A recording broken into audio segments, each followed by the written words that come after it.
Hoe vieren de deurzakkers eigenlijk zelf carnaval? Geen tijd, hè? We hebben geen tijd. Nee, we hebben het druk natuurlijk.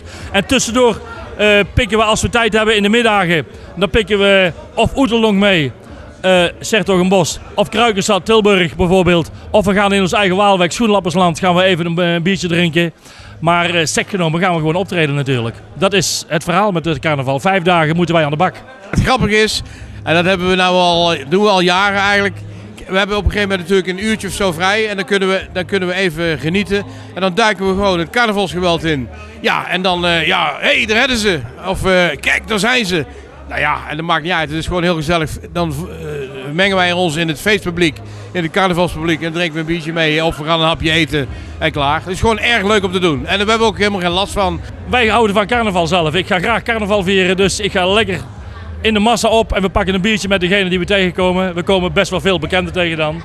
En dat vinden we heel leuk. En als de tijd daar is, dan roept onze chauffeur: we moeten weg. En dan zijn we verdwenen. Dan gaan we naar de volgende klus.